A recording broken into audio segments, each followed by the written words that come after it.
Ciao amici e amiche del segno del leone, benvenuti, io sono Angela e questo è Exoteric World ed è così che mi trovate sui social. Questo è l'oroscopo lunare motivazionale che vi darà dei suggerimenti e vi aiuterà a trovare la spinta giusta per affrontare il periodo dal 4 al 19 marzo, dove troveremo la luna piena in pesci. Vi ricordo che è una stesa generica, prendete solo ciò che vi risuona di più e se volete potete integrarla col vostro segno lunare. In descrizione trovate le recensioni dei mazzi usati e il link per acquistarli. Vi invito a iscrivervi e abbonarvi al mio canale per sostenere il mio lavoro. Vi ringrazio moltissimo se lo farete o l'avete già fatto. Adesso partiamo con la lettura, andiamo a accendere la nostra luna. Prima di ascoltare gli oracoli facciamo il punto di questo periodo dal punto di vista astrologico. Cosa ci porterà questa luna nuova in pesci del 19 marzo? Un periodo di speranze, di opportunità, possibilità anche di liberare il nostro potenziale, di ascoltare e seguire l'intuito, anche scoprire nuovi obiettivi, nuovi sogni, propositi, di riflettere attentamente, perché è anche un momento adatto per portare avanti o avviare la ricerca spirituale, anche positivo per migliorare alcuni aspetti della nostra vita, pensare alle cose più importanti, stabilire delle priorità e porre fine a dei conflitti. Ecco, a proposito di conflitti, possono esserci purtroppo, perché di contro dobbiamo fare attenzione all'instabilità emotiva, al nervosismo, alla tristezza, all'ansia, inquietudine, ai ricordi spiacevoli che possono riaffiorare, l'impazienza, la confusione. Ecco, questo può portare a possibili conflitti o prendere decisioni troppo affrettate, quindi meglio prendersi una pausa per riflettere. Troviamo come primo oracolo la luna oscura che ci parla del momento, del punto di partenza, quindi intorno al 4 marzo. Cosa vuole dirvi questa carta? In realtà parla di un potenziale, un qualcosa che ha le prime fasi, oppure la possibilità di rigenerarsi, di prepararsi a nuove situazioni, nuove iniziative. È importante il riposo proprio perché vuol dire che si prospetta un periodo molto attivo, oppure si prospetta un qualcosa di importante che ha bisogno di tutte le nostre energie e di tutto il nostro impegno. Quindi una fase di trasformazione, di evoluzione e di crescita che però parte nel silenzio, da una pausa di riflessione, da un qualcosa che appunto è proprio questa fase iniziale e importantissima. Vediamo adesso come proseguiamo.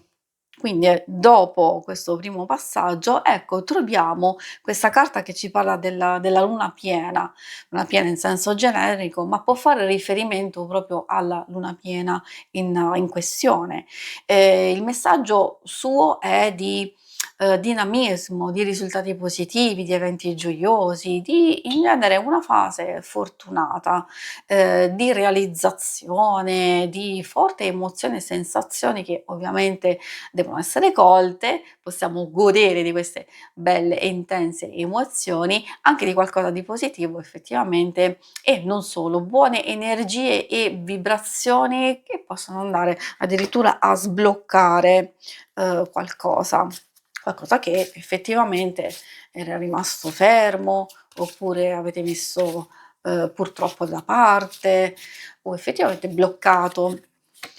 Poi troviamo la carta ultimo quarto, ecco, questa parla di trovarsi in un momento dove c'è bisogno di valutare il vostro percorso, le vostre abitudini, se ci sono degli schemi limitanti, di fare il punto della situazione. Ognuno di voi capirà quando può essere e può arrivare quel momento. Può essere a metà strada tra il 4 e il 19, magari a livello intuitivo lo capirete che è meglio fermarsi un attimino, riflettere fare il punto della situazione, valutare proprio il vostro percorso, considerare cosa va bene e cosa no, e quindi quello è il momento, adatto proprio per, lasciare andare immediatamente, subito un qualcosa, farsi coraggio e quindi poi, procedere. Quindi vuol dire che c'è, in corso d'opera una fase di o di stanchezza o di pesantezza, oppure di mancanza proprio di volontà, di ispirazione, però non dovete assolutamente temerla.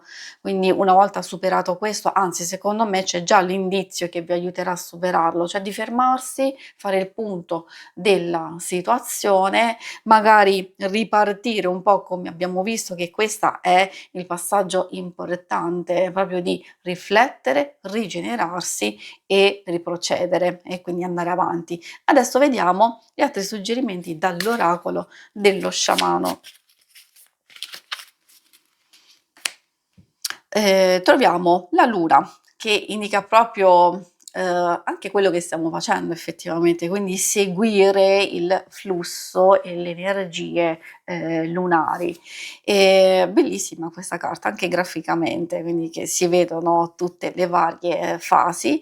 Ha anche un'altra bellissima indicazione che secondo me ha a che fare con quello che abbiamo già visto che ci sono alti e bassi, forse vi impegnate e vi dovete impegnare tantissimo in una cosa da poter scaricare le vostre energie e quindi poi trovarvi senza e allora quindi ecco questo flusso, questi alti e bassi, questa alternanza che ahimè è anche proprio caratteristica della luna stessa, quindi tra zone maggiore in ombra, maggiore in luce, eccetera.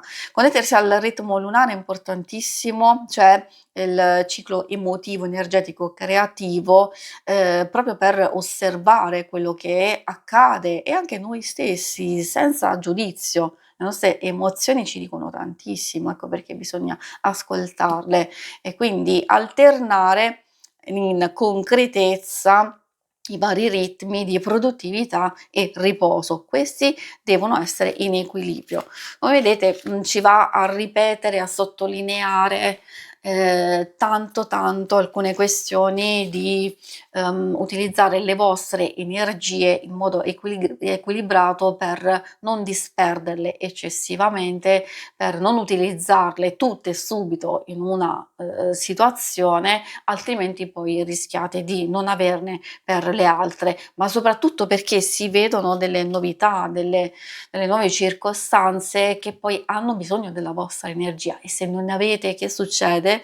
Ecco che c'è bisogno di equilibrio e quindi di essere parsimoniosi con le proprie energie. Il guerriero luminoso, effettivamente voi siete dei guerrieri e appunto questa carta ci parla proprio di focalizzarvi sulla vostra forza e sulla vostra saggezza, di non eccedere nelle emozioni e nell'agire, nel comunicare, con esagerazione, con rabbia, ma invece privilegiare l'accordo, gli obiettivi comuni, l'intesa condivisa. È vero di avere comunque un ruolo attivo nelle decisioni e nei progetti, quindi essere comunque leader grazie alle vostre competenze, alle vostre capacità, però attivare lo stesso unione, collaborazione, responsabilità e perché no anche sperimentazione. Forse questo potrebbe essere un bel periodo anche per sperimentare cose nuove. Non mi riferisco solo a livello artistico, mi riferisco anche in altri aspetti, in ambiti della vostra vita. L'ultimo messaggio arriva proprio da questa carta che indica la ricerca della visione. In che senso? Che spinge a riflettere su ciò che si vede o su cosa si sceglie di non vedere, di ignorare. Se c'è una paura, se c'è un blocco, in qualche modo deve essere esplorato. La nostra zona d'ombra deve essere esplorata proprio per essere messa in luce, perché è lì che c'è un potenziale inespresso. Infatti siamo proprio al nostro punto di partenza, come avete visto, proprio con questa carta che parla di potenziale e quindi cercare, ricercare, lasciare andare vecchie abitudini e pensieri che non vi nutrono più. Ecco che qui si può attivare un qualcosa, non solo di positivo, di costruttivo, che vi aiuterà a gestire tutte le vostre cose e le vostre energie. Si conclude qui la lettura, vi ringrazio per avermi seguita. Se volete in alto a destra trovate il logo per iscrivervi al canale, mentre in basso trovate le schermate per vedere il vostro scopo mensile e quello settimanale. Alla prossima, vi auguro una buona luna, ciao!